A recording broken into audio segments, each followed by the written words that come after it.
Ikinanta ng sariling anak ang kanyang ina na nagsasalang umano sa nakababatang kapatid sa online kalaswaan. Ang pagsagip sa biktima, tunghayan sa aking eksklusibong pagtutok.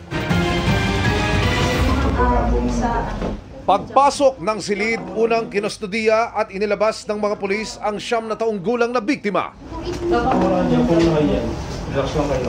Sa kanila inaresto ang 45 anyos na suspect na ina ng menor de edad.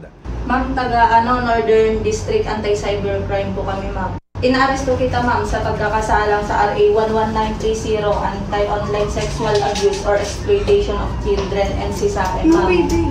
Pinasok ng PNP Anti-Cybercrime Group ang inupakang hotel room na ito sa Malabon matapos nilang madiskubre na dito raw isinasagawa ng suspect ang isang malaswang online live show na ang ginagawang modelo ang sarili niyang menor de edad na anak.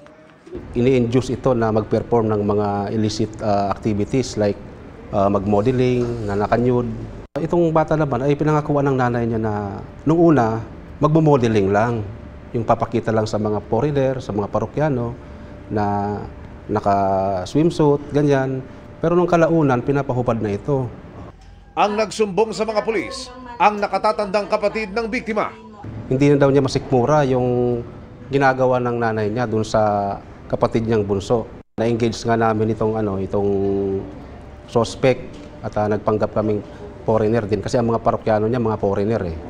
Hiningan kami ng paunang bayad, initial payment of 1,000 kapalit ng mga pictures ng minor na yon. At nang mapakagat na ng mga pulis ang suspect, humingi na raw ng 10,000 pesos ang suspect kapalit naman ng mga video ng bata. Ito inamin naman niya talaga na ginawa na niya yung isang bagay na yun at pinagsisisihan na niya. Gusto daw niyang makatapos yung anak niya sa pag-aaral.